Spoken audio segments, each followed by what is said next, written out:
हरे भरे पेड़ों से भरे बहुत घने जंगल से होकर एक नदी बह रही थी। जंगल के बीचों बीच नदी के आसपास आम के पेड़ थे। इन पेड़ों पर बहुत मीठे और स्वादिष्ट सुनहरे रंग के आम आते थे। बंदरों का एक झुंड अपने राजा के साथ इन्हीं पेड़ों पर रहता था।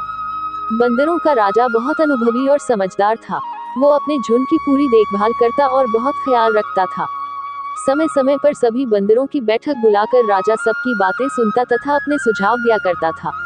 एक बार राजा बंदर ने बैठक बुलाई और अपने साथी बंदरों से कहा कि दोस्तों, आप सब सतर्क रहें और इस बात का खास तौर पर ध्यान रखें कि किसी भी मनुष्य को हमारे इन स्वादिष्ट सुनहरे आमों के बारे में पता न चले, क्योंकि यदि मनुष्यों को पता चल गया तो वे यहाँ से सारे आम तोड़कर ले जाएंगे और साथ ही हमें चोट भी पहुँचा सकते हैं।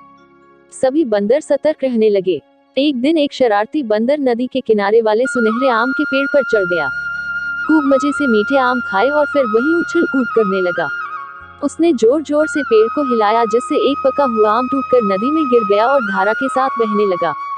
आगे कुछ मछुआरे जाल लगाकर मछलियां पकड़ रहे थे। एक मछुआरे के जाल में सुनहरा आम फंस गया। मछुआरा आम को देखकर बड़ा हैरान हुआ। उसने कभी इतना सुंदर आम नहीं देखा था।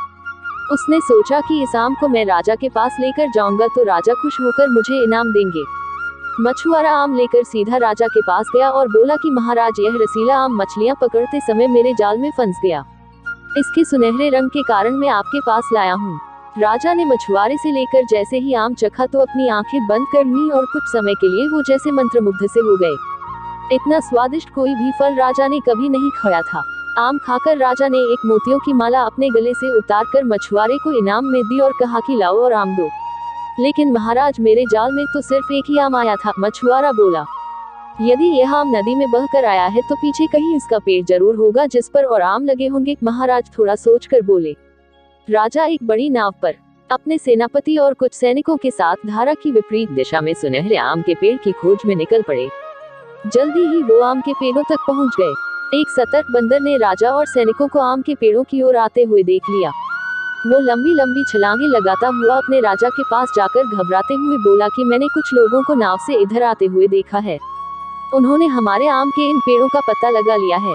अरे, यह तो बहुत बुरी खबर है। हमें अपनी जान बचाने के लिए जल्दी कुछ करना पड़ेगा। यह कहकर बंदरों का राजा बहुत गंभीर हो गया और कुछ सोचने लगा। उसने एक पेड़ से लटकी हुई लंबी बेल को देखा और एक तरकीब सोची। तेज दौड़कर एक छलांग में बेल पकड़ी और राजा झूलते हुए नदी के पार चला गया और ऐसे ही झूलते हुए वापस भी लौट आया। राजा अपने साथी बंदरों से बोला, देखा मैं कैसे बेल पर झूलकर नदी के उस पार चला गया। तुम सबको ऐसे ही झूलकर नदी के पार जाना है और फिर हम यहाँ से सुरक्षित दूरी पर चले जाएंगे। यह कहकर वो बेल पर झूलकर नदी के पार चला गया। राजा बाकी बंदरों की तुलना में बहुत तगड़ा और फुर्तीला था। बाकी बंदर राजा से थोड़े कमजोर थे। बेल उनके लिए छोटी पड़ रही थी। कोई भी बेल के सहारे नदी पार नहीं कर पा रहा था। राजा ने यह समस्या देखी। वो वापस आया। बेल को अपने पेट से बांधकर नदी पार की और नदी के पार वाले एक मोटे पेड़ के तने को उसने कसके पकड़ लिया। इस तरह बेल नदी के आर पार एक पुल की तरह हो गई। अब सभी बंदर एक एक करके बेल के सहारे नदी पार करने लगे। कुछ बंदरों के नदी पार करने पर ही राजा की हालत खराब होने लगी। तने को कसके पकड़े रखने में उसे बड़ी कठिनाई हो रही थी। वो बुरी तरह थक चुका था, लेकिन उसने हार नहीं मानी और तब तक तने को पकड़े रखा जब तक सभी बंदर पार नहीं हो गए। परंतु अंत में जब उसने तने को छोड़ा तो थकान की वजह से खुद को संभाल नहीं पाया, नदी में गिर गया और डूबने लगा। बंदरों के राजा को डूबते हुए देखकर एक सैनिक तुरंत नदी में कूदा और उसे बचाकर राजा के सामने ले आया। राजा बोले, तुम बहुत वीर हो। मैं देख रहा था कि किस तरह अपनी जान को जोखिम में डालकर तुम अपने साथी बंदरों को नदी पार करवा रहे थे। तुम्हें चोट लगी है और थके हुए भी हो। मेरे साथ राजमहल चलकर कुछ दिन वहां आराम करो।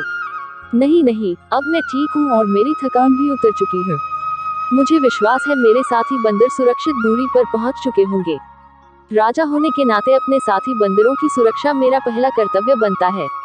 मैं तो सिर्फ अपने कर्तव्य का पालन कर रहा था और मुझे इस बात का गर्व है कि मैं अपने कर्तव्य का पालन करने में सफल रहा, बंदरों के राजा ने कहा। यह सुनकर राजा बहुत प्रभावित हुए। वो बोले, तुम एक बहुत अच्छे राजा हो। तुमसे मिलना हमारा सौभाग्य है। तुम्हारा पुरस्कार यह है कि भविष्य में हम कभी भी तुम्हें और तुम्हारे सुनहरे आम के पेड़ों को कोई हानि नहीं पहुंचाएंगे। यह कहकर राजा और सैनिक सदा के लिए वहां से चले गए। बंदरों का झुंड वहां फिर से हंसी खुशी रहने लगा।